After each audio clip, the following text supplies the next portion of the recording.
மோசே ஐயா அந்த 12 கோல்களையும் கொண்டு போய் சாட்சி பெட்டியின் முன் வைக்கும்போது, மறுநாள் பார்க்கும்போது, லேவி என்று பெயர் எழுதப்பட்ட கர்த்தரால் தெரிந்து கொள்ளப்பட்ட ஆசாரிய பணிக்காக லேவி ஆரோன் என்று பெயர் எழுதப்பட்ட அந்த கோலானது துளிர்த்து, பூத்து, காய்த்து கனி வந்திருந்தது.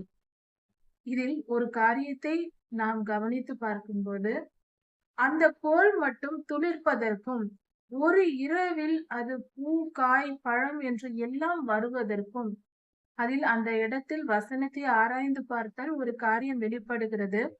மோசே ஐயா போய் பார்க்கும்போது அது துளிர்த்து இருந்தது என்று சொல்லப்பட்டிருக்கிறது. மோசே ஐயா பார்க்கும்போது அது துளிர் வந்திருந்தது.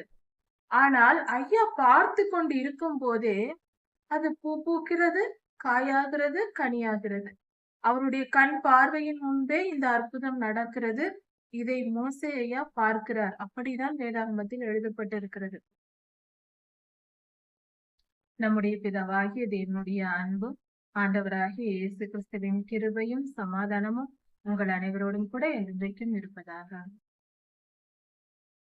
தலைப்பு: நான் உன்னை விட்டு விலகுவதும் இல்லை, உன்னை கைவிடுவதும் இல்லை. என்னாகமம் 17ஆம் அதிகாரம். இந்த வேத பகுதியில் கர்த்தர் தம்முடைய சித்தத்தை வெளிப்படுத்த ஆரோன் ஐயாவின் துளிர்த்த கோலை பயன்படுத்தினார். ஆரோன் ஐயாவுக்கும் மோசே ஐயாவுக்கும் விரோதமாக கோகாத்தின் நண்பர்களான தாத்தானும் அபிராமும் மற்றும் 250 பேரும் சேர்ந்து செயல்பட்டார்கள். அவர்கள் எல்லோரும் தீர்க்கதரிசிகளுக்கு விரோதமாக ஆசாரிய பணியை நாங்களும் செய்வோம் என்று வந்து அவர்கள் தவறாக நடந்து கொண்டார்கள். இதனால் கர்த்தருடைய கோபம் உண்டு அழிக்கப்பட்டார்கள். இப்படியெல்லாம் நடந்து முடிந்த பின்பு கர்த்தர் இஸ்ரவேல் ஜனங்களுக்கும் மோசே, ஆரோன் இவர்களை வெளிப்படுத்த வேண்டும். கர்த்தருடைய ஊழியக்காரர்களான மோசே ஐயா, ஆரோன் ஐயா இவர்கள் இருவருக்கும் விரோதமாக செயல்பட்டவர்கள் மத்தியில், இஸ்ரவேல் ஜனங்கள் மத்தியில் கர்த்தர் இவர்களை குறித்து வெளிப்படுத்தும்படியாக ஒரு அடையாளத்தை செய்ய சொன்னார். அதாவது மோசேயாவிடம் கர்த்தர் சொன்ன வார்த்தை: ஒவ்வொரு கோத்திரத்தாரும், இஸ்ரவேலரில் உள்ள 12 கோத்திரத்தாரும் அவரவர் பிரபுக்களில் ஒருவர், ஒவ்வொரு கோத்திரத்திலும் ஒவ்வொருவர், பெரியவர்கள் யாராவது ஒரு கோலை கொண்டு வர வேண்டும். அந்த கோலில் அவரவர் கோத்திரத்தின் பெயர் இருக்க வேண்டும். ரூபன், சிமியோன், யூதா, இந்த வரிசைப்படி ஒவ்வொருவரும் அவரவருடைய கோத்திரத்தின் பெயரை எழுத வேண்டும் என்று சொன்னார். அதன்படி எழுதப்பட்டது. லேவி கோத்திரத்தாரின் கோலில் ஆரோன் ஐயாவின் பெயர் எழுதப்பட்டது. இப்படி ஒவ்வொருவர் அந்தந்த கோத்திரத்தாரில் ஒவ்வொரு தலைவர் பெயரையும் அந்த கோத்திரத்தின் பெயரை எழுதி கொண்டு வந்து கொடுத்தார்கள். இப்பொழுது அதை மோசே ஐயா அந்த கோல்களை வாங்கி அந்த லேவி கோத்திரத்தின் கோலில் ஆரோன் ஐயாவின் பெயரை எழுதி அந்த 12 கோல்களையும் எடுத்துக்கொண்டு போய் மகா பரிசுத்த ஸ்தலத்தில் சாட்சி பெட்டிக்கு முன்பாக, உடன்படிக்கை பெட்டிக்கு முன்பாக கொண்டு போய் வைத்தார். கர்த்தர் கட்டளையிட்டபடியே செய்தார். அன்று வைத்துவிட்டு மறுநாள் காலையில் அங்கு சென்றார். மகா பரிசுத்த ஸ்தலத்திற்கு சென்றார். அப்பொழுது அங்கிருந்த ஆரோன் ஐயாவின் பெயர் எழுதப்பட்ட லேவி கோத்திரத்தின் கோல் மட்டும் துளிர்த்திருந்தது. மற்ற கோள்கள் அப்படியே இருந்தது. அது துளிர்த்திருந்தது. மோசே ஐயா பார்த்தார். அப்பொழுது அது பூ பூத்து, காய் காய்த்து, கனியாயிற்று. இந்த அருமையான ஒரு காட்சியை மோசே ஐயா கண்களால் பார்த்தார். இந்த விஷயத்தை, இந்த கருத்தை அவர் வெளியில் சொல்வதற்காக அந்த கோல்களை எடுத்துக்கொண்டு வெளியில் வந்தார். அப்பொழுது அதை பார்த்த ஜனங்கள் புரிந்து கொண்டார்கள். கர்த்தருடைய ஆசீர்வாதம் யாருடையது, கர்த்தர் ஆசாரிய பணிக்கென்று நியமிக்கப்பட்டவர் யார் என்பதை அடையாளம் கண்டுபிடிக்கும்படியாக, அடையாளம் கண்டுபிடிக்கப்படும்படியாக கர்த்தர் எந்த கோலை துளிர்க்க பண்ணுகிறாரோ அந்த கோலுக்கு உரியவர்தான் ஆசாரிய பணியை செய்ய வேண்டும் என்பது தேவ சித்தம் என்பது புரிந்து கொள்வதற்காக இப்படி செய்தார்கள். இது கர்த்தர் கொடுத்த கட்டளையே. அப்படியே கர்த்தர் ஆசீர்வதித்தார் ஆரோன் ஐயாவை.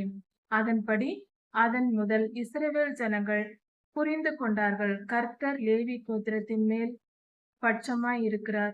ஆசாரிய பணியை ஆரோன் ஐயாவுக்கும் அவர் வம்சத்தாருக்கும் கர்த்தர் கொடுத்திருக்கிறார் என்பதை இஸ்ரவேல் ஜனங்கள் புரிந்து கொண்டார்கள். இப்படியாக இந்த சம்பவம் நடந்து முடிந்தது. ஒரு ராத்திரியில் ஒரு கோல் பூ பூத்து துளிர் விட்டு பூ பூத்து காய்த்து கனியாயிற்று. இப்படிப்பட்ட ஒரு அற்புதத்தை கர்த்தர் செய்து காட்டினார். கர்த்தர் இதுதான் பரலோகத்தோடு இணைந்த வாழ்க்கை என்பது. கர்த்தர் இந்த இடத்தில் செயல்படுகிறார். இன்னும் பலர் சொல்லிக் கொண்டிருக்கிற ஒரு காரியம், அந்த காலத்தில் கர்த்தர் செயல்பட்டார், இந்த காலத்தில் செயல்பட மாட்டார் என்று. நாமாக வாழ்ந்து கொண்டிருக்கிறோம். நம் வாழ்க்கையில் எல்லாமே தானாக நடக்கிறது. நாமாக செய்கிறோம், நாம் உழைக்கிறோம், நிறைய பணம் சம்பாதிக்கிறோம் என்றும், நாம் சம்பாதிக்கிறோம், நம்முடைய வாழ்க்கை நம் கையில் இருக்கிறது, நாம் தான் எல்லாவற்றையும் தீர்மானிக்கிறோம் என்று நினைத்து கொண்டிருக்கிறோம். ஆனால் உண்மையில் அது இல்லை. ஒன்று, நம்மை ஆளுகை செய்கிற பரிசுத்த ஆவியானவர் நம்மை ஆளுகை செய்ய வேண்டும். அதனால் நற்கிரியைகள் விளையும். அதனால் நற்காரியங்கள் நம் வாழ்க்கையில் நடக்கும். சில நேரம் பொல்லாத ஆவிகள் நம் வாழ்க்கையை ஆளுகை செய்யும். அந்த நேரத்தில் பொல்லாத ஆவிகள் நம்மை ஆளுகை செய்யும் போது நாம் தவறான முடிவுகளை செய்து கர்த்தருக்கு கோபம் உண்டாக்கி விடுகிறோம். அதனால் நாம் எப்பொழுதும் தெளிவுள்ளவர்களாய் இருந்து கர்த்தருடைய வல்லமையை புரிந்து கொண்டு அவர் நம்முடன் தான் இருக்கிறார், தம்முடைய தூதர்களை வைத்து நம்மை ஆளுகை செய்கிறார் என்பதை புரிந்து கொள்ள வேண்டும். நம்முடைய வாழ்க்கையில் அவர் இடைப்படாத எந்த விஷயமும் இல்லை. எல்லா காரியத்திலும் கர்த்தருடைய செயல்கள் இருக்கிறது. கர்த்தரே காரியங்களை வாய்க்க பண்ணுகிறார்.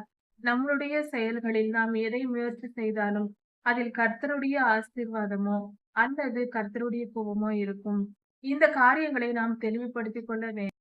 மோசே ஐயா அந்த 12 கோள்களையும் கொண்டு போய் சாட்சி பெட்டியின் முன் வைக்கும்போது, மறுநாள் பார்க்கும்போது லேவி என்று பெயர் எழுதப்பட்ட, கர்த்தரால் தெரிந்து கொள்ளப்பட்ட ஆசாரிய பணிக்காக தெரிந்து கொள்ளப்பட்ட ஆரோன் ஐயாவின் கோல், லேவி ஆரோன் என்று பெயர் எழுதப்பட்ட அந்த கோலானது துளிர்த்து பூத்து காய்த்து கனி வந்திருந்தது.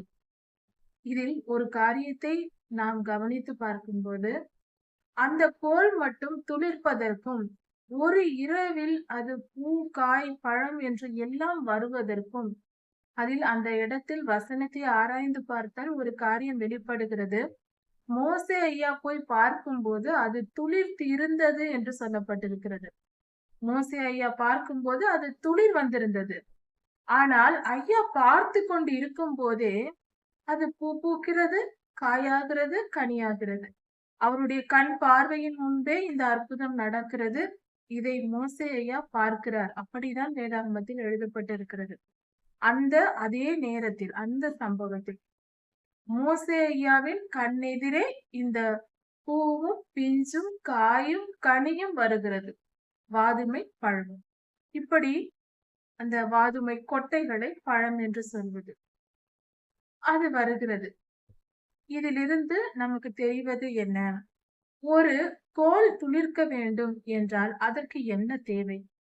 பொதுவாக மரத்தில் ஒரு கோலை நாம் வெட்டி எடுக்கிறோம். ஒரு விறகாக ஒரு இதை வெட்டி எடுக்கும் போது அதில் நாம் கீழே போட்டு விட்டால் மழைக்காலங்களில் மழை பெய்யும் போது அதில் துளிர் விட்டு வரும். முக்கியமாக அந்த கணு பகுதிகள் இருந்தால்தான் அது துளிர் வரும். இல்லாவிட்டால் அது துளிர் வராது.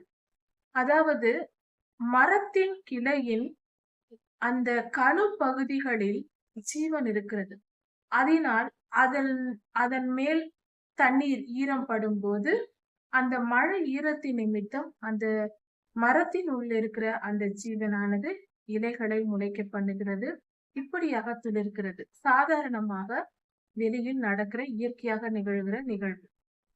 மோசே ஐயா வைத்த அந்த கோலானது எல்லா கோலும் ஒரே மாதிரி இருந்தது. அப்படி இருந்தும் ஆரோனையா பெயர் எழுதப்பட்ட கோல் மட்டும் துளிர்த்ததற்கு காரணம் என்ன? ஏனென்றால் அது கர்த்தருடைய வார்த்தையாகிய ஜீவன் அதற்கு கொடுக்கப்பட்டது. கர்த்தர் சொன்னால், கர்த்தர் கட்டளையிட்டார். அந்த கோல் துளிர்க்கும்படி கட்டளை கொடுத்தார். அதனால் அது துளிர்த்திருந்தது. சற்று கவனிப்போம். கர்த்தருடைய வார்த்தையில் ஜீவன் இருக்கிறது. இந்த உலக சிருஷ்டிப்பின் முதல் இந்த உலகத்தின் முடிவு வரை, நம் வாழ்க்கையின் ஆரம்பத்திலிருந்து முடிவு வரை ஒரு காரியத்தை நாம் தெரிந்து கொள்ள வேண்டும். கர்த்தர் ஒரு வார்த்தையை சொன்னால் அதில் ஜீவன் உள்ளது. அது வெற்றியில் முடியும். ஆதியிலே கர்த்தர் ஆதியாகம காலத்தில் ஒவ்வொரு சிருஷ்டிப்பையும் தம்முடைய வார்த்தையினால் சிருஷ்டித்தார். தேவன் வெளிச்சம் உண்டாக கடவுது என்றால் வெளிச்சம் உண்டாயிற்று. அடுத்தது ஆகாய விரிவு உண்டாக வேண்டும், வானம் உண்டாக வேண்டும் என்று சொன்னால் வானம் உண்டாயிற்று. வெட்டாந்தரை காணப்பட வேண்டும், செடி கொடிகள் முளைக்க வேண்டும் என்று தாவரங்களுக்கு கட்டளை கொடுத்தார். அதுவும் வந்தது. இப்படியாக ஒவ்வொரு காரியத்தையும் கர்த்தர் சிருஷ்டித்தார் என்று வேதத்தில் கொடுக்கப்பட்டிருக்கிறது. கர்த்தருடைய வார்த்தையே ஜீவனானது. அந்த வார்த்தை ஜனிப்பிக்கும், சிருஷ்டிக்கும். உருவாக்குதல், படைத்தல் என்பது ஒரு பொருளை வைத்து இன்னொரு பொருளை செய்வது. சிருஷ்டித்தல் என்பது ஒன்றுமே இல்லாத போது அதிலிருந்து வரும் ஒரு பொருளை உற்பத்தி செய்வது, புதிதாக ஒன்றை கொண்டு வருவது. அதுதான் சிருஷ்டிப்பு. மனிதர்கள் எல்லோருமே உருவாக்கதான் முடியும். நம்மால் விஞ்ஞான ரீதியாக பல விஞ்ஞான பூர்வமான கருத்துக்களை கண்டுபிடிக்கிறோம். எதோடு எதை சேர்த்தால் என்ன வருகிறது என்று. ஹைட்ரஜனும் ஆக்சிஜனும் சேர்ந்தால் தண்ணீர் வருகிறது என்று கண்டுபிடித்து விட்டோம். ஏற்கனவே இருப்பதை நாம் கண்டுபிடித்து தெரிந்து கொள்கிறோம். அவ்வளவுதான். இதையே நாம் தலைக்கணம் கொண்டு அடையக்கூடாது. இந்த உலகத்தில் இருப்பதை புரிந்து கொள்கிறோம். கர்த்தர் தந்த ஞானத்தினால் தான் அதையும், அவர் தந்த மூளையினால் தான் இதையெல்லாம் செய்து கொண்டிருக்கிறோம். நாம தனியாக மூளை தயாரித்து அதிலிருந்து கண்டுபிடிப்புகளை கொண்டு வந்தால் அப்பொழுது நாம் மேன்மை பாராட்டலாம். இப்பொழுது மேன்மை பாராட்ட ஒன்றும் இல்லை. இந்த உலகத்தில் ஒவ்வொன்றாய் எது எங்கே இருக்கிறது, எது என்ன எப்படி இருக்கிறது என்று ஆராய்ந்து தேடிக்கொண்டு கண்டுபிடித்து சொல்லுகிறோம். இதை விஞ்ஞானம் என்று சொல்லிக்கொண்டு நாம் மிகப்பெரிய, அதாவது மேன்மை பாராட்டி கொண்டு திரிக்கிறோம். விஞ்ஞான காலத்தில் இருக்கிறோம் நாங்கள். அதை கண்டுபிடித்தோம், இதை கண்டுபிடித்தோம். கண்டுதான் பிடிக்கிறோம், சிருஷ்டிக்கவில்லை. எதையும் சிருஷ்டிக்கவில்லை. கண்டுபிடித்துக் கொண்டிருக்கிறோம். இருப்பதை தேடி தேடி தடவி கொண்டிருக்கிறோம். அவ்வளவுதான். கர்த்தர் பெரியவர், அவர் சிருஷ்டிகர். அவரையும் நம்மையும் கம்பேர் பண்ணவும், அவரையும் கர்த்தரையும் நம்மையும் ஒப்புமைப்படுத்தக்கூடாது. ஒன்று கூட்டி சரிக்கு சரியாக போட்டியாக பார்க்க கூடாது. அவர் சிருஷ்டிகர், அவர் வேறு, மனிதன் வேறு. அதை புரிந்து நடந்து கொள்ள வேண்டும். தாழ்மையோடு இருக்க வேண்டும். கர்த்தர் நல்லவர், அவர் கிருபை உள்ளவர். அவர் தம்முடைய ஊழியக்காரரை அவர் காப்பாற்றுகிற தேவனாய் இருக்கிறார். கர்த்தருடைய ஊழியக்காரர்களாகிய ஒவ்வொருவரும், கர்த்தருடைய பிள்ளைகள் ஒவ்வொருவருமே கர்த்தருக்கு கீழ்ப்படிந்து தாழ்மையாக நடந்து கொள்ள வேண்டும். என்னாகமம் 18ஆம் அதிகாரம். இந்த வேத பகுதியில் இன்றைய வாழ்க்கைக்கு தேவையான ஊழியர்களுக்கு எப்படி அவர்கள் நடந்து கொள்ள வேண்டும் என்கிற ஆலோசனை கொடுக்கப்பட்டிருக்கிறது. கர்த்தருடைய ஊழியர்கள் எந்த ஊழியத்தை செய்தாலும், சுவிசேஷ ஊழியமாய் இருந்தாலும், அப்போஸ்தல ஊழியமாய் இருந்தாலும், தீர்க்க தரிசன ஊழியமாய் இருந்தாலும், போதக ஊழியமாய் இருந்தாலும், மேய்ப்பர் ஊழியமாய் இருந்தாலும், எந்த விதமான ஊழியம் செய்தாலும் அவர்கள் கர்த்தருக்கு எப்படி செயல்பட வேண்டும் என்பதை குறித்து இந்த வேத பகுதியில் ஆலோசனை கொடுக்கப்பட்டிருக்கிறது. அந்த காலத்தில் லேவியர்களுக்கு கர்த்தருடைய ஊழிய பணியை தேவாலயத்தில் நின்று அவர்கள் செய்ய வேண்டும். அதுவே அவர்களுடைய வேலையா இருக்கிறது. உலக வேலை செய்யக்கூடாது, விவசாய வேலைகள் செய்யக்கூடாது என்று கர்த்தர் அப்பொழுது சொல்லியிருந்தார். அதன்படி அவர்கள் கீழ்ப்படிந்து லேவி கோத்திரத்தார் எல்லாரும் தேவாலய பணியிலேயே ஈடுபட்டிருந்தனர். அவர்களுடைய வருமானமாக அவர்களுக்கு மற்ற கோத்திரத்தாருக்கு சொத்துகள், நிலங்கள் எல்லாம் கொடுக்கப்பட்டது. ஆனால் இவர்களுக்கு எதுவும் கொடுக்கப்படவில்லை. இவர்கள் தேவாலயத்திலிருந்து கர்த்தருடைய ஊழியத்தை செய்ய வேண்டும். மற்ற கோத்திரத்தார் கர்த்தருக்கு செலுத்துகிற காணிக்கைகள் எல்லாவற்றையும், பலிகளையும் கர்த்தர் அவர்களுக்கு கொடுத்தார், லேவியர்களுக்கு கொடுத்தார். இப்படியாக இந்த வேத பகுதியில் நியமிக்கப்பட்டிருக்கிறது. சட்ட திட்டங்கள் கர்த்தர் கொடுத்திருக்கிறார். இந்த வேத பகுதியில் சட்ட திட்டங்கள் கர்த்தர் கொடுத்திருக்கிறார். அதை பற்றி விவரமாக சற்று கவனிப்போம். லேவியர்கள் எல்லோரும் ஆம், லேவியர்கள் எல்லோரும் இஸ்ரவேலரில் இருந்து முதற் பலனாக பிரித்துக் கொள்ளப்பட்டவர்கள் என்று கர்த்தர் சொல்லுகிறார். எப்படி மிருகங்களில் முதற் பலன் எடுத்துக் கொள்ளப்படுகிறதோ அது போல இஸ்ரவேலருக்காக நான் லேவி கோத்திரத்தை எடுத்துக்கொண்டேன் என்று சொல்லுகிறார். அவர்கள் தனித்தன்மை வாய்ந்தவர்கள், கர்த்தருடைய சன்னதியில் நின்று ஊழியம் செய்ய வேண்டியவர்கள், தேவாலய பணியை செய்ய வேண்டியவர்கள், தேவாலய காவலை காக்க வேண்டியவர்கள். மற்றவர்கள் மற்ற உலக காரியங்களில் அவர்கள் வேலை செய்யலாம் என்று கர்த்தர் சொல்லி இருக்கிறார். அவர்களுடைய வருமானம் என்ன? அவர்கள் எப்படி சாப்பிடுவார்கள்? அவர்களுடைய வாழ்க்கைக்கு தேவையான பொருளாதாரம் எப்படி கிடைக்கும் என்றால், மற்ற கோத்திரத்தார் 11 கோத்திரத்தாரும் கர்த்தருக்கு பலிகளை செலுத்துவார்கள். சர்வாங்க தகன பலி, போஜன பலி, பாவ நிவாரண பலி, குற்ற நிவாரண பலி போன்ற பலிகளை அவர்கள் செலுத்துவார்கள். அந்த செலுத்தப்பட்ட பலிகள், கர்த்தருக்கு பலி செலுத்தப்பட்ட பின்பு அதிலிருந்து சில விஷயங்களை, சில பகுதிகளை கர்த்தர் இவர்களுக்கு கொடுக்கிறார். அது மட்டும் அல்லாமல் அவர்கள் இஸ்ரவேல் ஜனங்கள் கொண்டு வருகிற பழங்கள், தானியங்கள் போன்ற காணிக்கைகள் அவர்களுடையதா இருக்கிறது, ஆசாரியர்களுடையதா இருக்கிறது. தினமும் அவர்களுக்கு வருமானம் வரும்படியும் அவர்கள் செழிப்பாக வாழும்படியும் கர்த்தர் அவர்களை ஆசீர்வதித்திருக்கிறார். அதாவது 11 கோத்திரத்தாரும் தங்கள் தசம பாகங்களை கொண்டு வருவார்கள் கர்த்தருடைய சன்னதியில். அது 10ல் 1 பங்காய் இருக்கும். அப்படியானால் 10 பங்கில் ஒவ்வொரு கோத்திரத்தாரும் 9 பங்கை தனக்கென்று வைத்துக் கொண்டு 1 பங்கை கர்த்தருக்கென்று தசம பாகமாக கொடுப்பார்கள். இப்படி 11 கோத்திரத்தாரும் கொடுக்கிற பங்கு 11 பங்கு, அதாவது 110 மடங்கு வருகிறது. அதை கர்த்தர் அதில் 10% கர்த்தர் எடுத்துக் கொள்வார். கர்த்தருக்காக தகன பலியாக கொடுக்கப்படுகிறது. கர்த்தர் அவை எல்லாவற்றையும் 11 பங்கையும் லேவியருக்கு கொடுக்கிறார். இதை பார்க்கும்போது அங்கிருந்த எல்லா கோத்திரத்தை விட அதிகமான வருமானம் இவர்களுக்கு, லேவியருக்கே உண்டு. அவர்களுக்கே ஆண்டவர் கொடுத்திருக்கிறார். கர்த்தருடைய ஊழியத்தை செய்கிறவர்கள் ஒருபோதும் குறைவாக இருக்க மாட்டார்கள். மற்றவர்களை காட்டிலும் கர்த்தர் உயர்த்தியே வைத்திருப்பார். அதை இந்த காலத்திலும் நாம் பார்க்கலாம். பல போதகர்கள் செழிப்பாக, பல ஊழியர்கள் செழிப்பாக இருப்பதை நாம் காணலாம். கர்த்தருடைய பிள்ளைகள் எப்பொழுதும் குறைவற்று இருப்பார்கள். இதை கர்த்தருடைய ஊழியர்கள் புரிந்து கொள்ள வேண்டும். எப்படி லேவியர்கள் தங்களுக்கென்று எதையும் எதிர்பார்க்காமல் ஒரு கோத்திரத்தார் முழுவதும் கர்த்தருக்காக தங்களை அர்ப்பணித்தார்கள். கர்த்தர் சொன்னார், கட்டளையிட்டார், அதற்கு கீழ்ப்படிந்திருந்தார்கள். இது எவ்வளவு பெரிய காரியம்! கர்த்தருடைய ஊழியத்தை செய்கிற அனைவரும் இந்த வேத பகுதியை படித்து லேவியர்களைப் போல நாமும் இருக்க கற்றுக்கொள்ள வேண்டும். அவர்கள் செய்த சில தவறுகள் நமக்கு பெரிதாய் தோன்றினாலும் அதை விட்டுவிட வேண்டும். ஆனால் அவர்கள் எந்த அளவுக்கு கர்த்தருக்காக அர்ப்பணித்திருந்திருக்கிறார்கள். அவர்களுக்கென்று தலைமுறை தலைமுறையாக நிலங்கள் கிடையாது. அவர்களுக்கென்று எந்தவித நிரந்தரமான சொத்து சுகங்கள் கிடையாது. அன்றாடம் கர்த்தர் அவர்களுக்கு தருகிற பலிகளை அவர்கள் பயன்படுத்துவார்கள். அன்றாடம் கர்த்தர் அவர்களுக்கு கொடுக்கிற அந்த பலிகள், வருகிற தேவாலயத்திற்கு வருகிற பலிகளை கர்த்தர் கொடுக்கிறார்.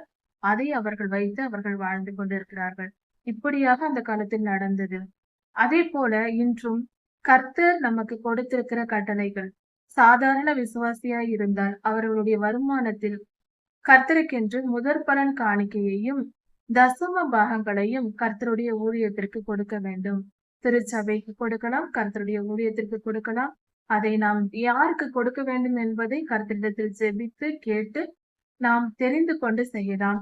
அப்படி நமக்கு கர்த்தரிடம் பேசி, எனக்கு தெரியாது, எப்படி நான் கர்த்தரிடம் இருந்துதான் இந்த ஆலோசனை வருகிறது என்று புரிந்து கொள்ள எனக்கு தெரியாது என்று ஆரம்ப கால விசுவாசிகளாய் இருந்தால் அவர் கர்த்தரிடத்தில் கேட்டுவிட்டு வேத வசனத்தை எடுத்து பார்க்கும்போது கர்த்தர் உன் தசம பாகங்களை யாருக்கு கொடுக்க வேண்டும் என்று சொல்லுவார். எந்த திருச்சபைக்கு போக வேண்டும், எந்த இடத்தில் காணிக்கை கொடுக்க வேண்டும், தசம பாகம் கொடுக்க வேண்டும் என்று கர்த்தர் சொல்லுவார். அதை நாம் செய்யலாம். அப்படி கர்த்தருக்கென்று நாம் காணிக்கை கொடுக்கும் போது அந்த காணிக்கை கர்த்தருடைய ஊழியர்களை சேரும். அவர்கள் அதை எடுத்து பயன்படுத்தலாம்.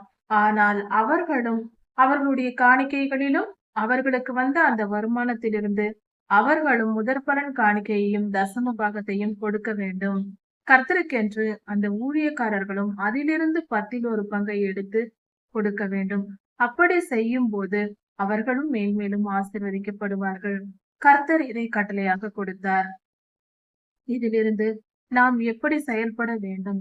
முக்கியமாக போதகர்கள், ஊழியர்கள் எல்லோரும் கர்த்தருடைய பிள்ளைகள் கொடுக்கிற காணிக்கைகளிலும் தசம பாகங்களிலும் தான் இவர்கள் வாழ்க்கை நடக்கும்.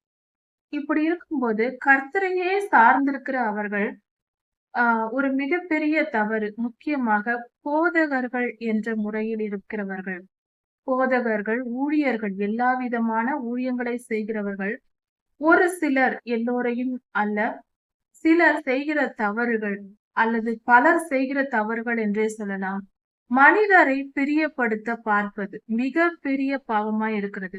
அதாவது ஒரு திருச்சபை இருக்கிறது என்றால் போதகர்கள் கடிந்து கொண்டு தங்கள் ஜனங்களை நடத்த வேண்டும். திருச்சபை மக்களை கடிந்து வழி நடத்த வேண்டும். அவர்கள் தவறு செய்யும் போது காணாதது போல இருக்கக்கூடாது. அவர்கள் வாழ்க்கையில் நாம் குறுக்கிட்டு செயல்பட வேண்டும். போதகர்கள் பொறுப்பானவர்களாக, நல்ல உபதேசங்களை தருகிறவர்களாக இருக்க வேண்டும். பரிசுத்த ஆவியானவர் உங்களிடத்தில் வரும்போது நீதியை குறித்தும் நியாயத்தை குறித்தும் கண்டித்து உணர்த்துவார் என்று சொல்லப்பட்டிருக்கிறது. அப்படி இருக்கும்போது கண்டித்து உணர்த்துகிற ஒரு போதகர், ஒரு ஊழியக்காரர் தான் உண்மையான பரிசுத்த ஆவியினால் ஏவப்பட்டவர்கள். ஜனங்களை மனம் திரும்புதலுக்கு ஏற்ற வழி நடத்துதலில் வழி நடத்தாமல் இருப்பவர்கள் நல்ல போதகர்களே அல்ல. அவர்கள் அந்த ஜனங்களை பிரியப்படுத்த பார்ப்பதினால் சவுளை போல அவர்களுடைய முடிவு இருக்கும். கர்த்தருடைய ராஜ்யத்திற்குள் பிரவேசிக்க முடியாது, நரகத்திற்கும் போக வேண்டும், கர்த்தரிடத்தில் அதிக பெரும்படி வாங்க வேண்டியிருக்கும். இதை நாம் கவனமாக நினைத்து பார்க்க வேண்டும். கர்த்தருடைய ஊழியக்காரர்கள் யாராய் இருந்தாலும் மனிதரை பிரியப்படுத்த பார்க்க கூடாது. இவர்கள் இதை சொன்னால் கோபித்துக் கொள்வார்களே, இதை சொன்னால் வருத்தப்படுவார்களே என்று நாம் போதிக்க கூடாது. கர்த்தர் என்ன கட்டளை இடுகிறாரோ அதை நாம் போதிக்க வேண்டும். கர்த்தருடைய ஊழியக்காரர்கள் அப்படி செய்தால் மட்டுமே அவர்களுடைய ஆசீர்வாதம் பெருகும். கர்த்தருடைய நியாயத்தீர்ப்பில் நாம் நிற்காமல் கர்த்தருடைய ரட்சிப்பில், கர்த்தருடைய பரலோக ராஜ்யத்தில் நாம் இருக்க முடியும். அதை புரிந்து கொண்டு பயபக்தியோடு செயல்பட வேண்டும். இன்று நாம் காணிக்கை கொடுக்க மாட்டார்கள். திருச்சபையில் ஜனங்களை கண்டித்து பேசினால் சபைக்கு அதிகமான மக்கள் வரமாட்டார்கள், காணிக்கை கொடுக்க மாட்டார்கள் என்று நினைத்து கொண்டு அவர்களை பிரியப்படுத்துவது போல பேசுவது, அவர்களுக்கு பிரியமான காரியங்களை மட்டும் செய்ய விட்டு விடுவது, கடிந்து கொள்வதில்லை, தவறு என்று தெரிந்தாலும் கண்டு கொள்ளாமல் விடுவது மகா பாவமா இருக்கிறது. இன்று மனிதர்களிடம் தப்பித்துக் கொள்ளலாம், கர்த்தருடைய சன்னதியில் ஊழியர்கள் போய் ஒரு நாள் நிற்க வேண்டும் என்பதை மறந்துவிடக் கூடாது. கர்த்தருடைய ஊழியக்காரர்களுக்கு முதலாளி கர்த்தரே. கர்த்தருக்கு தான் பயந்து நடக்க வேண்டுமே தவிர சபை மக்களுக்கோ அவர்களுக்கு பிரியமாய் நடக்கவே கூடாது. கர்த்தருக்கு பிரியமாய் தான் நடக்க வேண்டும். கர்த்தர் கடிந்து கொள்ளும் போது நாமும் கடிந்து கொள்ள வேண்டும். கர்த்தர் கொடுக்கிற செய்தியை அப்படியே கொடுக்க வேண்டும். இந்த செய்தியை சொன்னால் இவர்கள் கேட்க மாட்டார்கள் என்று பயந்து நாம அதை எடுத்து விடக்கூடாது. நாம் கர்த்தர் நமக்கு சொல்லுகிற காரியத்தை முழுமையாய் நிறைவேற்ற வேண்டும். அவர்களுக்கு புரியும்படி தாழ்மையாக சொல்லலாம், அதில் தவறில்லை. ஆனால் சொல்லாமல் இருக்கக்கூடாது. அவர்கள் தவறு செய்கிறார்கள் என்று தெரியும் போது, விசுவாசிகள் என்ற நிலையில் இருப்பவர்கள், வளர வேண்டியவர்கள் தவறு செய்யும் போது அவர்களை அப்படியே விடக்கூடாது. சில நேரங்களில் தவறே செய்யாமல் அப்படியே மந்தமாய் இருப்பார்கள். அப்படி இருப்பதும் மிகப்பெரிய பாவம்தான். அதற்கும் போதகர்கள், ஊழியர்கள் பதில் சொல்ல வேண்டும். உன் ஜனங்களை நீ சரியாக வழி நடத்தினாயா என்று கர்த்தர் கேட்பார். ஒரு ஊழியத்தை கர்த்தர் கொடுக்கும் போது அதற்குரிய ஜனங்கள் அங்கு இருப்பார்கள். அந்த ஜனங்கள் இந்த ஊழியத்தினால் அவர்கள் வழி நடத்தப்பட வேண்டும் என்று கர்த்தர் வைத்திருப்பார். அப்படி நமக்கு கொடுத்திருக்கிற ஜனங்கள் அவர்கள் முழுமை பெறுவது நம்முடைய பொறுப்பாய் இருக்கிறது. அவர்களை கர்த்தருக்கு நேராக வழி நடத்தி பரிசுத்த பாதையில் நடத்த வேண்டியது ஊழியர்களின் பொறுப்பாய் இருக்கிறது. அந்த கடமையை நாம் சரியாக செய்ய வேண்டும். இல்லாவிட்டால் கர்த்தருடைய கோபத்திற்கு ஆளாக நேரிடும். அதனால் மனம் திரும்பி கர்த்தருக்கு பிரியமாய் நாம் போதித்து கர்த்தருக்கு பிரியமானவர்களாய் ஜனங்களை மாற்ற வேண்டும். அவர்களிடத்திலிருந்து வருகிற பணம் தசம பாகம் என்பது நமக்கு என்று நினைத்துக் கொள்ளக்கூடாது. கர்த்தர் தான் ஊழியக்காரர்களுக்கு சகல சம்பத்தையும் கொடுக்கிறார், ஜனங்கள் அல்ல. அதனால் கர்த்தருக்கு பிரியமாய் நடக்க வேண்டுமே தவிர, நம்முடைய ஊழியத்தில் இருக்கிற, நம்முடைய சபையில் இருக்கிற மக்களுக்காக நாம் எதையும் செய்யக்கூடாது. அதாவது பிரியப்படுத்த நாம் நினைக்கக் கூடாது. சவுலை அவை போல.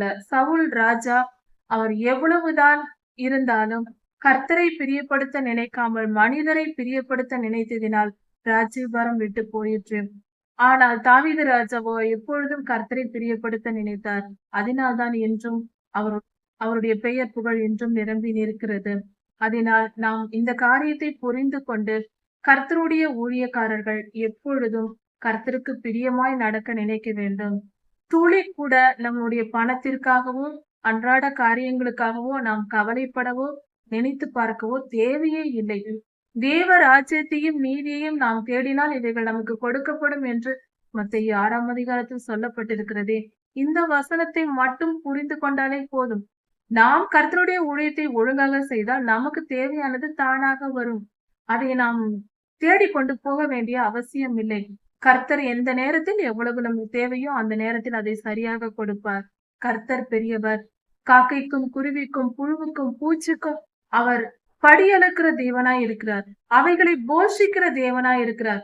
அப்படிப்பட்ட அந்த சிறு சிறு ஜீவன்களுக்கே போஷிக்கிறவர் விசேஷமாக தம்முடைய சாயலாய் படைத்த மனிதராகிய நம்மை கைவிட்டு விடுவாரா? நம்மை போஷிக்க அவருக்கு தெரியாதா? கண்டிப்பாக தருவார், நிச்சயம் செய்வார். அவருடைய பொறுப்பில் நாம் இருந்தால் நாம் செழிப்பாக தான் இருப்போம்.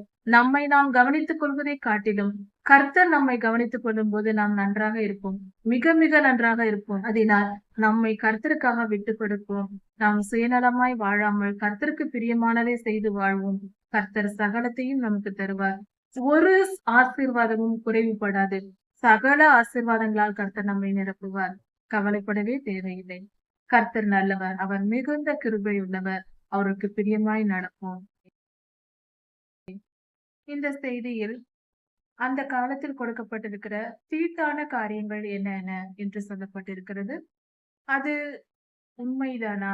அது இந்த காலத்தில் அது அப்படிதான் நாம் கடைபிடிக்க வேண்டுமா என்பதை பற்றி பார்க்கலாம்.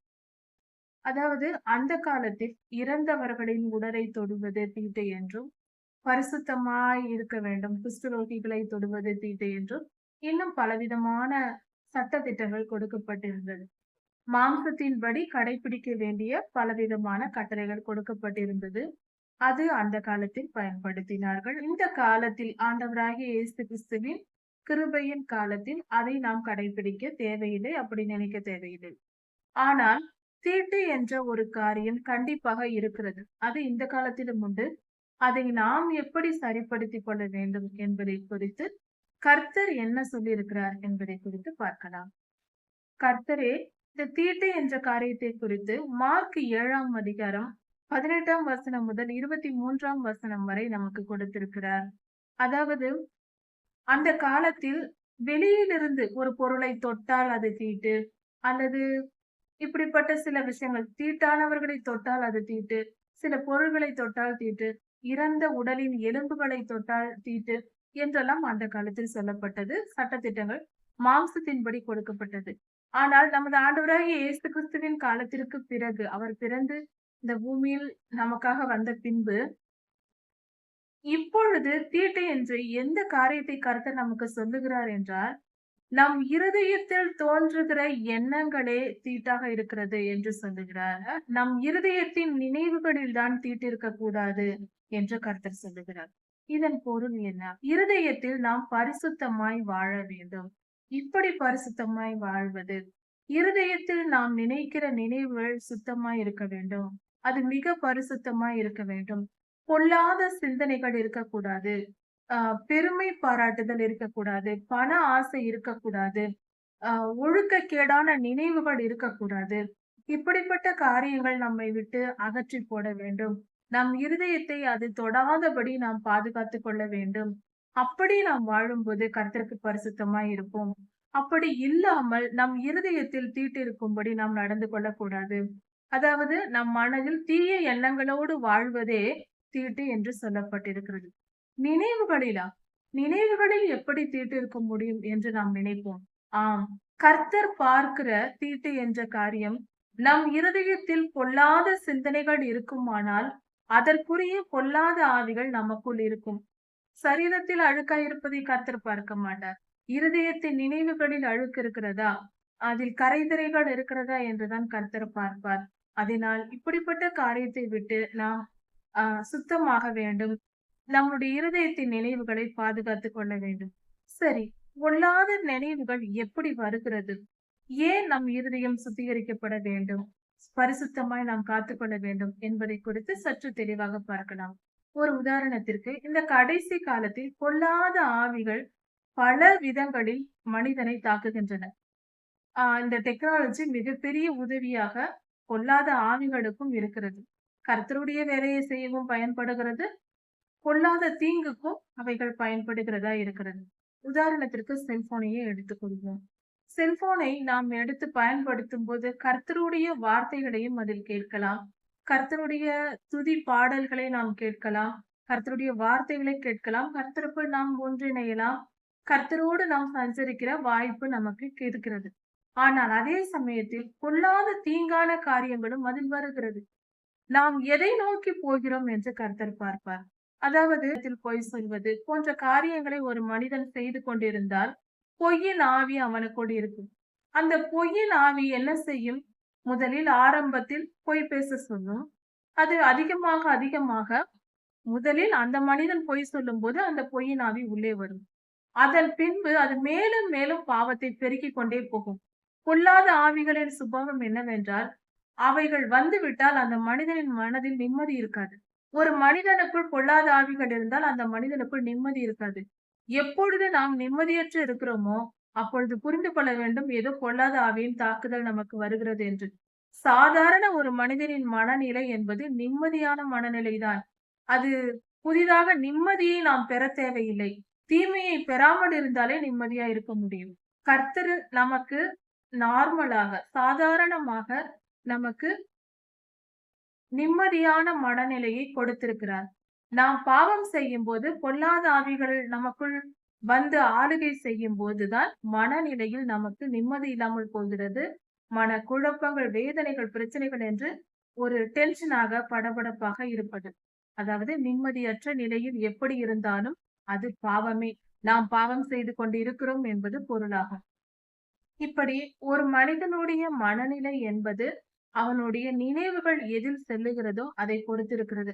நாம் நல்ல மனநிலையில் இருந்து கர்த்தரை துதித்து ஆராதித்து கர்த்தருக்கு பிரியமான காரியங்களை செய்து நாம் செய்கிற எல்லா வேலைகளிலும் பரிசுத்தம் இருக்க வேண்டும். அப்படி என்றால் நாம் கர்த்தருக்கு பிரியமாய் வாழ்கிறோம் என்றும் எப்பொழுதும் ஜெப நிலையில் இருக்கிறோம் என்று பொருளாகும். எப்பொழுதும் ஜெபம் பண்ணி விழித்திருங்கள் என்று வேதவசனம் சொல்லுகிறது கடைசி காலத்தில். அது எப்படி என்றால், நம்முடைய ஒவ்வொரு செயல்களும் நீதி நிரம்பியதா இருக்க வேண்டும்.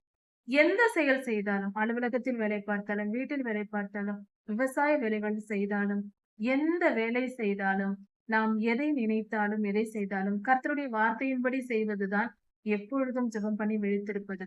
அதற்காக ஜெப நேரம் வேண்டாம் என்று சொல்லவில்லை. 24 மணி நேரமும் நாம் ஜெபிக்க வேண்டும். நம்முடைய செயல்களில் ஜெபத்திறன் இருக்க வேண்டும். ஜெப நேரமும் தனித்தன்மையாக இருக்க வேண்டும். இப்படி நாம் அதை சரிப்படுத்தி நாம் செய்யும்போது நம்முடைய செயல்கள் எல்லாமே சரியானதாக, மிக மிக சரியானதாக இருக்கும். அது பலனுள்ளதாகவும் இருக்கும். அதனால் நாம் அப்படி நம் மனநிலையை ஏற்படுத்திக் கொள்ள வேண்டும். இச்சைகளுக்கு இடம் கொடுக்க கூடாது. ஒரு மனிதன் கண்களின் இச்சைக்கு இடம் கொடுத்தால் கண்களின் இச்சைக்குரிய அந்த ஆவி நுழைந்து கண்களின் இச்சையை மாத்திரம் அல்ல, ஒவ்வொரு இச்சையாக தூண்டிவிட்டு ஒவ்வொரு ஆவிகளாக இழுத்துவிடும். ஒரு மனிதனுக்குள் ஒரு பாவம் முதலில் செய்தால் அதற்குரிய அந்த ஆவி வரும். முதலில் ஒரு மனிதன் பொய் பேச பழகுகிறான். தொடர்ந்து பொய் பேசிக் கொண்டிருந்தால் அந்த பொல்லாத பொய்யின் ஆவி அவனுக்குள் நுழையும். மேலும் மேலும் பொய் சொல்ல வைக்கும். அதோடு மட்டுமல்ல, அடுத்தது திருட வைக்கும். அதற்கு அடுத்தது ஏதாவது பாவம் செய்ய வைக்கும். கண்களின் இச்சையை தூண்டும், மாம்சத்தின் இச்சையை தூண்டும். அப்படி ஒரு பாவம் செய்யும் போது பாராட்டி பேசும். நீ எவ்வளவு திறமையானவன் பார்த்தாயா? எவ்வளவு அழகாக நீ இந்த காரியங்களை செய்கிறாய். சுலபமாக இவ்வளவு பொருள்களை திருடி விட்டாயே. இதை பணம் கொடுத்து சம்பாதித்தால் எவ்வளவு கஷ்டப்பட வேண்டும். சுலபமாக திருடி விட்டாய் பார்த்தாயா? இதெல்லாம் உனக்கு சொந்தமாகி விட்டது என்று சொல்லும். நீ எவ்வளவு லஞ்சம் வாங்கி விட்டாய் பார்த்தாயா? இதையே உண்மையாய் உழைத்து நாம் சம்பாதிப்பதென்றால் எவ்வளவு காலம் செல்லும்? சுலபமாக ஒரே நாளில் எவ்வளவு லஞ்சம் வாங்கி விட்டாய் பார்த்தாயா? என்று நமக்கு போதிக்கும். இதையெல்லாம் கேட்டவுடனே நாம் மிகவும் சந்தோஷப்பட்டு நம்மை நாமே பெருமை பாராட்டிக் கொள்வோம். ஆஹா! என் திறமை என்ன? ஒரே நாளில் எவ்வளவு சுலபமாக நான் சம்பாதித்து விட்டேன். எவ்வளவு பணத்தை பெற்று விட்டேன் என்று. நம்மை நாமே பெருமை பாராட்டிக் கொள்ள தொடங்குவோம். இப்படி பெருமை வரும். பெருமைதான் எல்லாவற்றிற்கும் பிரதானமானது. சுயநலமும் பெருமையும் பாவத்திற்கு எல்லா பாவத்திற்கும் வேறாயிருக்கும். இப்படி நம்மை நாமே பாராட்டிக் கொள்ளத் தொடங்கி கெட்டழிந்து போய்விடுவோம். அதனால் இப்படிப்பட்ட மனநிலையை தூக்கி போடுவோம். நம் இருதயத்தில் தீட்டு இல்லாதபடிக்கு பொல்லாத சிந்தனைகளை தூக்கி எறிவோம். முதலில் சிறு சிறு விஷயங்கள், இதெல்லாம் ஒரு பாவமா என்று நாம் எதை நினைக்கிறோமோ அதுதான் மிக பிரதானமாக நமக்கு குழி தோண்டி கொண்டு இருக்கும். பொறாமைப்படுவது மிகப்பெரிய பாவம். மற்றவர்களை பார்த்து பொறாமைப்படக்கூடாது. அதே போல ஆஹ் பெருமை பாராட்டக்கூடாது. முக்கியமாக மாம்சத்தின் கிரியைகள் என்று கலாத்தியர் 5ஆம் அதிகாரத்தில் சொல்லப்பட்டிருக்கிறது. அந்த மாம்சத்தின் கிரியைகளை நாம் எடுத்து படித்தால் 17 காரியங்கள் சொல்லப்பட்டிருக்கிறது. இந்த 17 காரியங்களும் நம் இருதயத்தை தீட்டுப்படுத்தக்கூடியவை. இந்த 17 காரியங்களையும் நம் இருதயத்திலிருந்து எடுத்து போட்டுவிட்டு 9 விதமான ஆவியின் கனிகளும் அதே அதிகாரத்தில் கொடுக்கப்பட்டிருக்கிறது. அந்த ஆவியின் கனிகளால் நாம் நிறைந்திருக்கும் போது சந்தோஷமும் சமாதானமும் நிறைவா இருக்கும். அது ஏழ்மையான வாழ்க்கையா இருந்தாலும், நடுத்தர வாழ்க்கையா இருந்தாலும், பணக்கார வாழ்க்கையா இருந்தாலும் எல்லோருக்கும் நிம்மதி தேவை. எந்த நிலையில் இருந்தாலும், எந்த ஊரில் இருந்தாலும், எந்த தேசத்தில் இருந்தாலும் மனிதனுடைய மனம் நிம்மதியே தேடுகிறது. அந்த நிம்மதி கர்த்தரிடத்தில் உண்டு. நாம் பரிசுத்தமாய் நடக்கும்போது உண்டு. நம் இருதயம் தீட்டுப்படாமல் நாம் காப்பாற்றிக் கொள்ளும் போதுதான் அந்த நிம்மதி கிடைக்கும். நிம்மதி என்பது சரியான மனநிலை. கர்த்தர் நம்மை படைக்கும் போது நிம்மதியாக தான் படைக்கிறார். பிறந்த குழந்தைகள் நிம்மதியாக தான் தூங்குகிறது, நிம்மதியாக பால் குடிக்கிறது. அதற்கு நிம்மதி இருக்கிறது. ஆனால் அது வளர்ந்து வரும்போது இருதயத்தில் பொல்லாத சிந்தனைகளை கற்றுக்கொள்கிறது, பொய் சொல்ல தொடங்குகிறது, திருடத் தொடங்குகிறது, பயப்பட தொடங்குகிறது. அதன் பின்பு அதற்கு நிம்மதி போகிறது. இப்படிதான் ஒவ்வொரு மனிதனும் தன் வாழ்க்கையில் நிம்மதியை இழந்து தவிக்கிறான். நிம்மதியை இழந்து தவிக்கிற நிலை ஏற்படுகிறது மனிதர்களுக்கு. அப்படி இருக்க நாம் செய்ய வேண்டிய முதல் காரியம், நம் நிம்மதி போவதற்கு காரணம் நம் இருதயத்தில் இருக்கிற பொல்லாத சிந்தனைகளே. சரி, எந்தெந்த சிந்தனைகள் பாவம், அதை தெரிந்து கொண்டால் நாம் அகற்றிக் கொள்ளலாமே என்று நினைக்கலாம். கலாத்தியர் 5ஆம் அதிகாரத்தில் கொடுக்கப்பட்டிருக்கிற 17 மாம்சத்தின் கிரியைகள், அதாவது விக்கிரகாராதனை, விபச்சாரம், வேசித்தனம், காம விகாரம், பொய், பொறாமைகள், இதை நன்றாக புரிந்து கொள்ளும்படி ஒரு சில முறை படித்துவிட்டு அதையே தியானித்துக் கொண்டிருக்க தேவையில்லை. அதை படித்து முடித்துவிட்டு நன்றாக இவைகள்தான் என்று மனதில் பதித்துக் கொண்டு பின்பு ஆவியின் கனிகளை தினந்தோறும் நாம் தியானிக்க வேண்டும். அப்படி காலையில் எழுந்த உடனே ஆவியின் கனிகளை தியானிக்கும் போது நம் இருதயம் பரிசுத்த ஆவியால் நிறையப்பட்டிருக்கும். சமாதானத்திற்கு பஞ்சமே இருக்காது. வெளியில் என்ன சூழ்நிலை வந்தாலும், எவ்வளவுதான் நமக்கு கஷ்டமான நாளாக அந்த நாள் இருந்தாலும் அப்பொழுதும் நாம் நிம்மதியாக இருப்போம். சுலபமாக நம் பிரச்சனைகளை நாம் சமாளித்து வந்து விடுவோம். அதை ஜெயித்து விடுவோம். அப்படிப்பட்ட ஒரு புது பலன் இந்த ஆவியின் கனிகளை நாம் தினந்தோறும் அதிகாலையில் நாம் தியானிக்கும் போது அதை பெற்றுக் கொள்ளலாம். எப்படி செய்வது?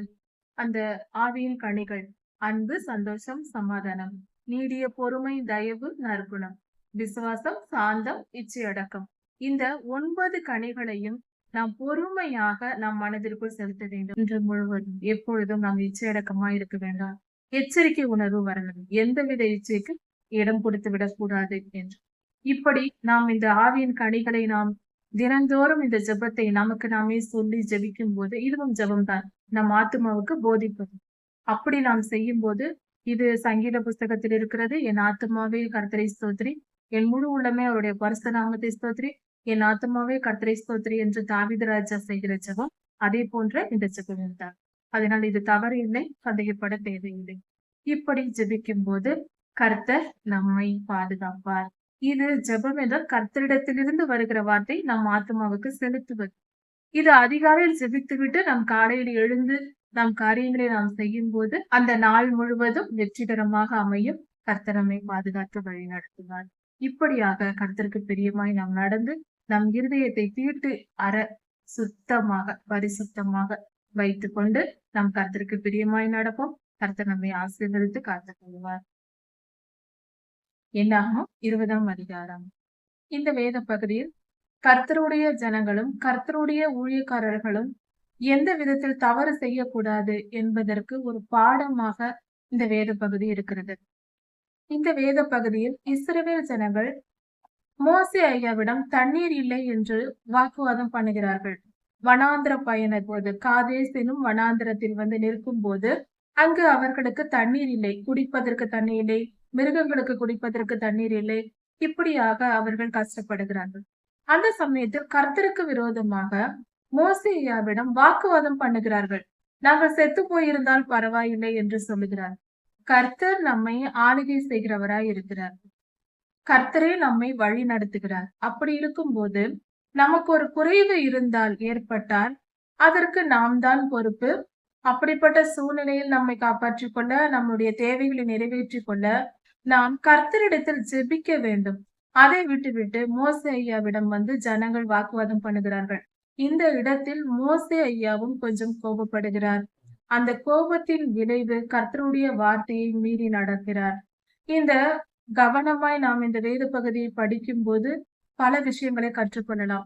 நம் வாழ்க்கையில் ஒரு குறைபாடு இருந்தால், ஏதாவது தேவை இருக்கிறது, அது நிறைவேற்றப்படவில்லை என்றால் நாம் முதலில் செய்ய வேண்டியது நம் குறைகளை எண்ணி புலம்புவதோ வேதனைப்படுவதோ மற்றவர்களிடம் போராடுவதோ செய்யக்கூடாது. நம் வாழ்க்கையில் இருக்கிற குறைகளை நீக்கிக் கொள்ள கர்த்தரிடம் சென்று நாம் விண்ணப்பம் வைக்க வேண்டும். நன்றாக ஜெபிக்க வேண்டும். கர்த்தாவே எங்களுக்கு இரங்கும் என்று ஸ்தோத்திர பலி செலுத்தி கர்த்தரிடத்தில் மன்னிப்பு கேட்டு, ஏனென்றால் குறைகள் வருகிறது என்றாலே அது நம்முடைய தவறால் தான் இருக்கும். நாம் தவறு செய்வதனால் தான் நமக்கு பற்றாக்குறைகள் வருகிறது, பிரச்சனைகள் வருகிறது, ஏதாவது நெருக்கடிக்குள் மாட்டிக்கொள்கிறோம். அதனால் அதை குறித்து நாம் யோசித்து நாம் என்ன தவறு செய்தோம் என்று புரிந்து கொண்டு மனம் திரும்பி கர்த்தரிடத்தில் நாம் மன்னிப்பு கேட்கும் போது ஸ்தோத்திர பலி செலுத்தி கர்த்தருக்கு மன்னிப்பு கேட்க வேண்டும். அப்படி கேட்டு நாம் ஜெபிக்கும் போது உடனே அந்த விஷயங்கள் எந்த காரியமாய் இருந்தாலும் அந்த குறைபாடுகள் நீங்கி நமக்கு நன்மை கிடைக்கும். இப்படிப்பட்ட காரியத்தை செய்யாமல் இந்த ஜனங்கள் மோசேயாவிடம் போய் முறையிடுகிறார்கள். இதன் விளைவு என்ன ஆனது? ஜனங்களும் மோசே ஐயாவும் வாக்குவாதம் பண்ணுகிறார்கள். அதன் பின்பு கர்த்தரிடத்தில் போய் மோசே ஐயாவும் ஆரோன் ஐயாவும் முகங்குப்புற விழுகிறார்கள். கர்த்தாவே எங்களுக்கு இறங்கும், எங்களை காப்பாற்றும் என்று கர்த்தரிடத்தில் போய் விண்ணப்பம் வைக்கிறார்கள். கர்த்தர் உடனே எழும்பி மோசே ஐயாவிடம் சொல்லுகிறார், நீ போய் உன் கோலை எடுத்துக்கொண்டு போய் கன்மலையிடம் பேசு, நான் அவர்களுக்கு தண்ணீர் கொடுப்பேன் என்று சொல்லுகிறார். இதை கேட்டதும் மோசே ஐயாவும் ஆரோன் ஐயாவும் வெளியே வருகிறார்கள் ஆசரிப்பு கூடாரத்திலிருந்து. அப்பொழுது அங்கிருந்த ஜனங்கள் மிகவும் துன்புறுத்துகிறார்கள். அவர்கள் முறையிடுவது மோசே ஐயாவுக்கு உயிரோடு இருக்கவே பிடிக்கவில்லை, இறந்தே போய்விடலாம் என்று சொல்லும் அளவுக்கு நெருக்கடி கொடுக்கிறார்கள். மிகவும் நெருக்குகிறார்கள். அவர்களை காயப்படுத்துவது, பேச்சினால் கொள்வது, பேசியே கொள்ளும் வல்லமை சிலருக்கு இருக்கும். ஊழியக்காரர்கள் கவனிக்க வேண்டிய மிக முக்கியமான காரியம், மற்றவர்கள் எவ்வளவுதான் கோபமூட்டினாலும் நாம் கோபமடைய கூடாது. கர்த்தரிடத்திலிருந்து அந்த வார்த்தையை கேட்டு வருகிறார்கள். வெளியே வருவதற்குள் வந்து ஒரு அற்புதம் செய்வதற்குள் இவர்கள் அதிகமாய் பேசுகிறார்கள், முறுமுறுக்கிறார்கள், மோசேயாவை திட்டுகிறார்கள். எங்களை எதற்கு கொன்று போடவா இந்த வனாந்தருக்கு கொண்டு வந்தீர் என்று, கொன்று போடவா இந்த வனாந்தரத்திற்கு எங்களை கொண்டு வந்தீர் என்று கேட்கிறார்கள். எங்களுக்கு இங்கு விதைப்பு இல்லை, மாதுளம்பழம் இல்லை, அத்திப்பழம் இல்லை, திராட்சை பழமும் இல்லை, எதுவும் இல்லை என்று புலம்புகிறார்கள். மன்னா சாப்பிட்டு கொண்டுதான் இருக்கிறார்கள். ஆனால் அவர்கள் இப்படியெல்லாம் புலம்புகிறார்கள். எகிப்தில் இருந்த போது கர்த்தர் கானானுக்குள் அழைத்து செல்வேன் என்ற போது ஜனங்கள் நினைத்தது என்னவென்றால், ஒரு வார பிரயாண தூரம்தான் கானான் தேசம். ஒரு வாரத்திற்குள் நாம் சென்று மிகப்பெரிய செல்வத்தை அடைந்து சந்தோஷமாக வாழப்போகிறோம் என்ற நினைவில் தான் அவர்கள் புறப்பட்டு வந்தார்கள். ஆனால் அவர்கள் நினைத்தது ஒன்று, கர்த்தர் சொன்னார் செய்வேன் என்றால் செய்வார். ஆனால் இவர்கள் எதிர்பார்த்தது என்ன? இவர்களாக நினைத்து கொண்டது, ஒரு வார பிரயாண தூரம் தானே, நாம் போய் அங்கு செழிப்பா இருக்கலாம் என்று சந்தோஷமாக கொண்டாட்டமாக கிளம்பி வந்தார்கள். ஆனால் இவர்கள் செய்த பாவத்தின் நிமித்தம் கானானுக்குள் அவர்கள் போக முடியாமற் போயிற்று. கர்த்தர் சபித்தார். இப்பொழுது 40 வருடங்கள் வனாந்தரத்தில் சுற்றி கொண்டிருக்க வேண்டும். இப்பொழுது அவர்கள் பாவம் செய்து அவர்கள் ஆயுள் முடிந்து இறந்து போகிறார்கள். பெரியவர்கள் எல்லாம். சிறியவர்கள் மட்டும் அடுத்த தலைமுறையினர் வளர்ந்து வருகிறார்கள். இப்படி காரியம் நடக்கிறது. நீண்ட காலம் அவர்கள் கானானுக்குள் பிரவேசியாமல் அங்கங்கு தங்கி இருப்பதினால் எரிச்சல் அடைகிறார்கள். இந்த மன்னாவையே சாப்பிட்டுக் கொண்டு எங்கள் காலத்தில் எவ்வளவு காலம் நாங்கள் இப்படியே இருக்கிறது? ஒரு வாரத்தில் போய்விடலாம் என்று வந்தோம். ஆனால் வருடக்கணக்காகிறது, இன்றும் போக முடியவில்லையே என்று புலால் அவர்கள் மிகுந்த மன உளைச்சலுக்கு ஆளாக்குகிறார்கள். மோசே ஐயாவையும் ஆரோன் ஐயாவையும். இவர்களும் மிகவும் கஷ்டப்படுகிறார்கள். ஆனாலும் கர்த்தருடைய வார்த்தையை நாம் நம்பி கர்த்தருக்கு பிரியமாய் நடப்பதையே கவனமாக இருக்க வேண்டும். இப்படிப்பட்ட நிலையில் நாம் எப்படி இருப்போம் என்று சொல்ல முடியாது. ஆனால் நாம் சரியாக இருக்க வேண்டும் என்று இந்த செய்தி நமக்கு கொடுக்கப்பட்டிருக்கிறது. கர்த்தருடைய வார்த்தை வசனத்தில் நமக்கு கொடுக்கப்பட்டிருக்கிறது. எப்படிப்பட்ட சூழ்நிலையிலையும் நாம் பரிசுத்தமா இருக்க வேண்டும். மோசே ஐயா செய்த தவறை நாம் செய்துவிடக் கூடாது என்பதற்காக தான் அவரை முன்னுதாரணமாக அவருடைய தவறை நமக்கு சுட்டி காட்டி நமக்கு கொடுத்திருக்கிறார் கர்த்தர். அதனால் நாம் அதை படித்து எந்த சூழ்நிலையில் எந்த ஜனங்கள் கோபமூட்டினாலும் கர்த்தருடைய பிள்ளைகள் கோபப்படாமல், ஊழியர்கள் கோபப்படாமல் கர்த்தருடைய சித்தத்தை நிறைவேற்ற கவனமாக என்ற பாடத்தை இதில் கற்றுக்கொள்ள வேண்டும். இந்த பகுதிக்கு இந்த சம்பவத்திற்கு பின்பாக மோசே ஐயா ஆரோன் ஐயா இருவரும் நேரே போகிறார்கள். அங்கே மோசே ஐயா தன் கையில் இருந்த கோலை எடுத்து கண்மலையை 2 தரம் அடிக்கிறார். நாங்கள் உங்களுக்கு தண்ணி கொண்டு வர வேண்டுமா என்று சொல்லி. கர்த்தர் சொன்னார், நீங்கள் அவர்களுக்கு தண்ணீர் கொடுக்க வேண்டும் என்று. ஆனால் இவர்கள் சொல்லுகிறார்கள், நாங்கள் உங்களுக்கு தண்ணீர் கொண்டு வர வேண்டுமா என்று கோலால் அடிக்கிறார். கர்த்தர் சொன்னார், அந்த கோலை எடுத்துக்கொண்டு போய் கண்மலையிடம் பேசு என்று சொன்னார். பேசினால் தண்ணீர் வரும் என்று மோசே ஐயாவும் ஆரோன் ஐயாவும் விசுவாசிக்கவில்லை என்று கர்த்தர் சொல்லுகிறார். இதுதான் காரணம். மோசே ஐயாவும் ஆரோன் ஐயாவும் விசுவாசிக்கவில்லை. என்னாகமம் 20ஆம் அதிகாரம் 12ஆம் வசனத்தில் கர்த்தரே சொல்லியிருக்கிறார், நீங்கள் விசுவாசியாமல் போனது என்ன என்று. இதுதான் அங்க நடந்த தவறு. அவர்கள் விசுவாசிக்கவில்லை. அடித்தால்தான், கண்மலையை அடித்தால்தான் தண்ணீர் வரும் என்று கண்மலையை அடித்திருக்கிறார்கள். அல்லது கோபத்தில் அடித்தாரோ? 2 முறை அடித்திருக்கிறார். அதுவும் அதனால் கண்மலையை அடித்ததுதான் மோசேயா செய்தது. ஆனால் கர்த்தர் சொன்ன காரியத்தை இவர் செய்யவில்லை. கண்மலையிடம் பேச சொன்னார். ஆனால் கர்த்தர் அவர்களுக்கு ஜனங்களுக்கு தண்ணீர் கொடுக்க சித்தமா இருந்தால் தண்ணீர் கொடுத்து விட்டார். ஆனால் மோசே ஐயாவையும் ஆரோனையும் சபித்தார். நீங்கள் இந்த ஜனங்களை கானானுக்குள் கொண்டு போய் சேர்க்க மாட்டீர்கள் என்று கோபமாக சொல்லிவிட்டார். அவ்வளவுதான், முடிந்தது. கடைசியில் முடிவில் கானானுக்குள் நுழையும் அந்த நேரத்தில் கொஞ்ச காலத்திற்கு முன்பே மோசே ஐயாவும் ஆரோன் ஐயாவும் இறந்து போனார்கள். யோசுவா ஐயாவின் தலைமையில் தான் கானானுக்குள் இஸ்ரவேல் ஜனங்கள் போனார்கள். இது எப்படி இருக்கிறது? வேதத்தில் மோசே ஐயாவை போல பெரிய தீர்க்கதரிசி யாரும் இல்லை, முகமுகமாய் கர்த்தரை சந்தித்தவர் என்று சொல்லப்பட்டிருக்கிறது. உண்மைதான். அவரை போல பெரிய தீர்க்கதரிசி யாரும் இல்லை. அவரே கோபப்பட்டு இப்படி ஒரு நிலைக்கு ஆளாயிருக்கிறார் என்றால் நாம் இதை சரிப்படுத்திக் கொள்ள வேண்டும். இவருடைய வாழ்க்கை நமக்கு பாடமாக இருக்கிறது. இந்த பாடம் அவருக்கு இல்லை, அதனால் அந்த தவறு செய்தார். ஆனால் நமக்கு இந்த பாடம் நமக்கு கொடுக்கப்பட்டிருக்கிறது, அதனால் நாம் தவறு செய்யக்கூடாது. கர்த்தர் கேட்பார், மோசே ஐயாவின் சரித்திரத்தை படித்திருக்கிறாய் அல்லவா? அப்படி இருக்க நீ ஏன் கோபப்பட்டாய் என்று நம்மிடம் கேட்பார். அதனால் நமக்கு 5 தாலந்தை கொடுத்திருக்கிறார். நாம் 10 தாலந்தாய் கொடுக்க வேண்டிய நிலையில் ஊழியர்கள் இருக்கிறோம். அதனால் எப்பொழுதும் எச்சரிக்கையுடையவர்களாய் இருந்து கர்த்தருக்கு பிரியமாய், கர்த்தருக்கு பிரியமான வாழ்க்கை வாழவே நாம் முயற்சி செய்ய வேண்டும். அவரை விசுவாசித்து வேலை செய்ய வேண்டும். எந்த காரியத்திலும் விசுவாசம் தேவை.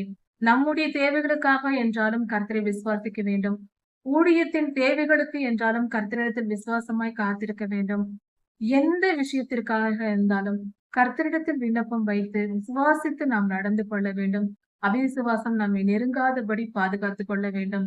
கர்த்தருடைய ஊழியக்காரர்கள் என்பவர்கள் எப்பொழுதும் கர்த்தருக்கு பிரியமாய் நடப்பதையே நாம் கவனமாக இருக்க வேண்டும். மற்றவர்கள் எவ்வளவு கோபம் ஊட்டினாலும், பாவம் செய்ய தூண்டினாலும் எவ்வித பாவத்திற்கும் இடம் கொடுக்க கூடாது, எவ்வித கோபத்திற்கும் இடம் கொடுக்க கூடாது. சாந்த குணத்தை தரித்து கொள்ள வேண்டும். சாந்த குணம் என்பது ஒவ்வொரு ஊழியருக்கும் மிகப்பெரிய கிரீடமாக இருக்கிறது. சாந்த குணம் இருந்தால்தான் அந்த ஊழியக்காரர்கள் கர்த்தருடைய வார்த்தையை கொண்டு போய் சேர்க்க முடியும், ஊழியத்தை செவ்வனே செய்ய முடியும். அதனால் இதை புரிந்து கொள்வோம். மிக செம்மையாக நாம் ஊழியத்தை செய்ய வேண்டும் என்றால் சாந்த குணம் மிகவும் அவசியம். கோபப்படக்கூடாது, எரிச்சல் அடையக்கூடாது.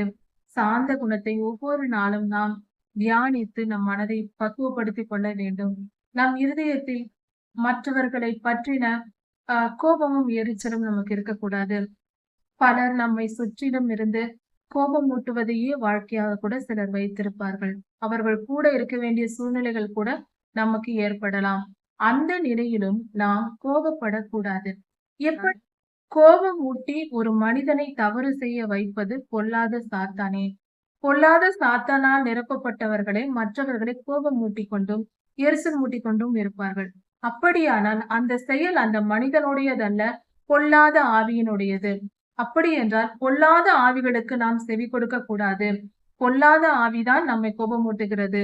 அதனால் நாம் கோபப்படக்கூடாது. அந்த மனிதன் அல்ல, நம் கூட இருக்கிற அந்த மனிதன் அல்ல என்பதை புரிந்து கொண்டால் நாம் தெளிவாக இருப்போம். நமக்கு கோபம் வராது. இது சாத்தானுடைய செயல் என்று புரிந்து விட்டாலே நாம் அதற்கு செவி கொடுக்க மாட்டோம். அதனால் இது இப்படியாக நாம் தெளிவாக வாழ வேண்டும். ஞானமாக புரிந்து கொண்டு நடக்க வேண்டும். எவ்வித பாவம் செய்யக்கூடிய சூழ்நிலைகளை ஏற்படுத்துவதும் அப்படிப்பட்ட விஷயங்களை நம் மனதில் போடுவதும் பொல்லாத ஆவிகளே. அந்த பொல்லாத ஆவிகளை எதிர்த்து மனிதர்களை நேசித்து நாம் வாழ பழக வேண்டும். பிரித்து பார்க்க வேண்டும். எந்த விஷயம் நேர்ந்தாலும் ஆவியின்படி நாம் பார்க்க தெரிய வேண்டும். ஒரு தீங்கு நடக்கிறது, ஒரு கஷ்டம் நமக்கு வருகிறது என்றால் இதை கொண்டு வருகிறது யார்?